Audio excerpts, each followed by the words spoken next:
ನಮಸ್ಕಾರ. ನನ್ನ ಹೆಸರು ತೇಜಸ್ವಿನಿ ಅಂತ. ನಾನು ಮೈಸೂರು ಜಿಲ್ಲೆ ಎಚ್.ಡಿ. ಕೋಟೆ ತಾಲೂಕು ಆಲ್ನಳ್ಳಿಯವಳು. ನಮ್ಮ ತಂದೆ ಊರು ಬಂದು ಹುಣಸೂರು ತಾಲೂಕು ಗೆಜ್ಜೆನೊಡ್ರಗುಡಿ ಅಂತ. ನಾನು 2023 ವರ್ಷದ UPSC ಪರೀಕ್ಷೆನಲ್ಲಿ 787 ರ್ಯಾಂಕ್ ತಗೊಂಡು ಪಾಸ್ ಆಗಿದ್ದೀನಿ.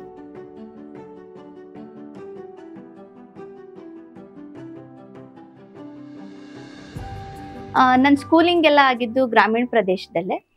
ನನ್ನ ಹೈಯರ್ ಎಜುಕೇಶನ್ ಬಂದು ನಾನು ಮೈಸೂರಿನಲ್ಲಿ ವ್ಯಾಸಂಗ ಮಾಡಿದ್ದೀನಿ.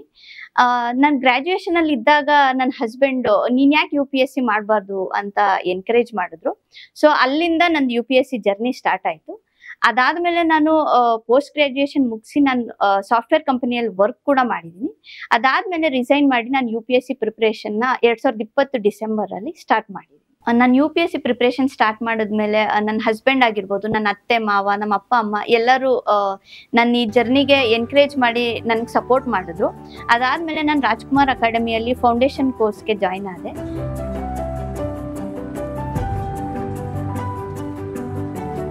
ಫೌಂಡೇಶನ್ ಕೋರ್ಸ್ ಜಾಯ್ನ್ ಆದ್ಮೇಲೆ ನಾವ್ ಏನ್ ಓದ್ಬೇಕು ಏನ್ ಓದ್ಬಾರ್ದು ಅನ್ನೋದೊಂದು ಚಾನಲೈಸ್ಡ್ ಆಯ್ತು. ಸೊ ನಂದು ಬೇಸ್ಮೆಂಟ್ ಸ್ಟ್ರಾಂಗ್ ಆಗಿದೆ ಫೌಂಡೇಶನ್ ಕೋರ್ಸ್ ಇಂದ. ಅದಾದ್ಮೇಲೆ ಇಲ್ಲಿ ಅಡ್ಮಿನಿಸ್ಟ್ರೇಷನ್ ರೂಪಾಲಿ ಮ್ಯಾಮ್ ಆಗಿರ್ಬೋದು, ಮೆಂಟರ್ ಅಕ್ಷಯ್ ಸರ್ ಆಗಿರ್ಬೋದು, ಎಲ್ಲರೂ ನಂಗೆ ತುಂಬಾ ಸಪೋರ್ಟಿವ್ ಆಗಿ, ಗುರುರಾಜ್ ಕುಮಾರ್ ಸರ್ ಎಲ್ಲರೂ ನನ್ನ ತುಂಬಾ ಎನ್ಕರೇಜ್ ಮಾಡಿದ್ದಾರೆ ಈ ವಿಚಾರದಲ್ಲಿ.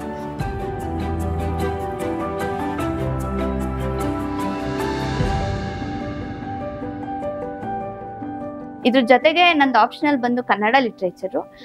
ಈ ವಿಚಾರದಲ್ಲಿ ವೆಂಕಟೇಶಪ್ಪ ಸರ್ ತುಂಬಾನೇ ಸಹಾಯ ಮಾಡಿದ್ದಾರೆ. ಯಾಕಂದ್ರೆ ನಂದು ಆಪ್ಷನಲ್ ತುಂಬಾ ಸ್ಟ್ರಾಂಗ್ ಇದೆ ಅಂತ ಅನ್ಸಿದ್ದೆ ವೆಂಕಟೇಶಪ್ಪ ಸರ್ ಇಂದ. ಯಾಕಂದ್ರೆ ಒಂದು ಫ್ಯಾಮಿಲಿ ತರ ನಿಂತ್ಕೊಂಡು ಅವ್ರು ನನ್ಗೆ 2 ಸತಿ ನಾನು ಫೇಲ್ಯೂರ್ ಆದಾಗ್ಲೂ ನನ್ಗೊಂದು ಮಾರಲ್ ಸಪೋರ್ಟಿವ್ ಆಗಿ ಅವ್ರು ನನ್ನ ಜೊತೆ ಇದ್ದಾರೆ. ಸೊ ಹಂಗಾಗಿ ವೆಂಕಟೇಶಪ್ಪ ಸರ್ಗೆ ನಾನು ಎಷ್ಟು ಥ್ಯಾಂಕ್ಸ್ ಹೇಳಿದ್ರು ಸಾಲಲ್ಲ. ಅದು ಬಿಟ್ಟು ಬೇರೆ ಫ್ಯಾಕಲ್ಟಿ ಇದ್ರಿಸ್ ಸರ್ ಆಗಿರ್ಬೋದು, ಮನೋಜ್ ಮಾಧವನ್ ಸರ್ ಆಗಿರ್ಬೋದು, ರಾಮ್ ಸುಧೀರ್ ಸರ್ ಆಗಿರ್ಬೋದು, ಚಲಿಯನ್ ಸರ್ ಆಗಿರ್ಬೋದು, ಎಲ್ಲರೂ ಎಲ್ಲ ಸ್ಟೂಡೆಂಟ್ಸ್ಗೂ ತುಂಬಾ ಎನ್ಕರೇಜ್ ಮಾಡಿ ಅವ್ರದ್ದು ಏನೇ ಡೌಟ್ಸ್ ಇದ್ರು ಎಲ್ಲಾ ಟೈಮಲ್ಲೂ ಕ್ಲಿಯರ್ ಮಾಡಿದ್ದಾರೆ. ಹಾಗಾಗಿ ರಾಜ್ಕುಮಾರ್ ಅಕಾಡೆಮಿ ನನ್ನ ಈ ರ್ಯಾಂಕಿಂಗಿಗೆ ತುಂಬಾನೇ ಕಾಂಟ್ರಿಬ್ಯೂಟ್ ಮಾಡಿದೆ ಅಂತ ಹೇಳಕ್ ಇಷ್ಟಪಡ್ತೀನಿ. ತುಂಬಾ ಖುಷಿ ಆಗುತ್ತೆ ನಾನು ಈ Rajkumar academy part of the Rajkumar academy ಅಂತ ಹೇಳ್ಕೊಳ್ಳಕ್ಕೆ. ಇದ್ರ ಜೊತೆಗೆ ಟೆಸ್ಟ್ ಸೀರೀಸು ಕೂಡ ನಂಗೆ ತುಂಬಾನೇ ಹೆಲ್ಪ್ ಮಾಡಿದೆ ಅಂತ ಹೇಳಕ್ ಇಷ್ಟಪಡ್ತೀನಿ. ಈ UPSC ಎಕ್ಸಾಮ್ ಅಲ್ಲಿ ತುಂಬಾ ಜನಕ್ಕೆ ತುಂಬಾ ಕ್ವೆಶನ್ಸ್ ಇರುತ್ತೆ. ಅಂದ್ರೆ ಮದ್ವೆ ಆಗಿರೋರು ಈ ಎಕ್ಸಾಮ್ ಮಾಡ್ಬೋದಾ, ಅಥವಾ ಗ್ರಾಮೀಣ ಪ್ರದೇಶದಿಂದ ಬಂದಿರೋರು ಮಾಡ್ಬೋದಾ. ಆಮೇಲೆ ತುಂಬಾ ಜನಕ್ಕೆ UPSC ಎಕ್ಸಾಮ್ ಅಂದ್ರೆ IIT ಬ್ಯಾಕ್ ಗ್ರೌಂಡ್ ಅವರು, ಸೈನ್ಸ್ ಬ್ಯಾಕ್ ಗ್ರೌಂಡ್ ಅವ್ರು ಮಾತ್ರ ಕ್ಲಿಯರ್ ಮಾಡಕ್ಕಾಗೋದು, ಆರ್ಟ್ಸ್ ಬ್ಯಾಕ್ ಗ್ರೌಂಡ್ ಇಂದ ಬಂದವ್ರಿಗೆ ತುಂಬಾ ಕಷ್ಟ ಆಗುತ್ತೆ ಅಂತ ತುಂಬಾ ಏನೇನೋ ಕ್ವೆಶನ್ಸ್ ಇದೆ. ಸೊ ಈ ಮುಖಾಂತರ ನಾನು ಹೇಳಕ್ ಇಷ್ಟಪಡೋದೇನೆಂದ್ರೆ, ಹಾರ್ಡ್ ವರ್ಕ್ ಮಾಡಿ ತುಂಬಾ ಡೆಡಿಕೇಶನ್ ಇಂದ ಕನ್ಸಿಸ್ಟೆನ್ಸಿ ಮೇಂಟೈನ್ ಮಾಡಿದ್ರೆ ಈ ಎಕ್ಸಾಮ್ ನ ಯಾರು ಬೇಕಿದ್ರು ಕ್ಲಿಯರ್ ಮಾಡ್ಬೋದು. 1-2 ಫೇಲ್ಯೂರ್ಸ್ ಆದಾಗ ಯಾವಾಗ್ಲೂ ಹೆಜ್ಜೆನ ಹಿಂದೆ ತೆಗೆದೆ ಕಂಟಿನ್ಯೂಸ್ ಆಗಿ ಎಫರ್ಟ್ ಮಾಡಿದ್ರೆ ಈ ಎಕ್ಸಾಮ್ ನ ಯಾರು ಬೇಕಾದ್ರೂ ಕ್ಲಿಯರ್ ಮಾಡ್ಬೋದು ಅಂತ ಈ ಮುಖಾಂತರ ನಿಮ್ಗೆಲ್ಲ ಹೇಳಕ್ ಇಷ್ಟಪಡ್ತೀನಿ.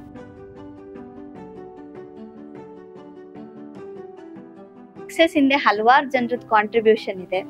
ನನ್ನ ಹಸ್ಬೆಂಡ್ ಆಗಿರ್ಬೋದು, ನನ್ನ ತಂದೆ ತಾಯಿ, ನನ್ನ ಅತ್ತೆ ಮಾವ, ಅದ್ರ ಜೊತೆಗೆ ನಾನು ಇಲ್ಲಿ ಪ್ರಿಪ್ರೇಷನ್ ಇದ್ದಾಗ ನಮ್ಮ ಇಡೀ ಫ್ಯಾಮಿಲಿನ ನೋಡ್ಕೊಂಡಿರೋಂಥ ನಮ್ಮ ಎಲ್ಲಾ ಸ್ನೇಹಿತರಿಗೂ ಈ ಮುಖಾಂತರ ತುಂಬಾ ಥ್ಯಾಂಕ್ಸ್ ಅಂತ ಹೇಳಕ್ ಇಷ್ಟಪಡ್ತೀನಿ.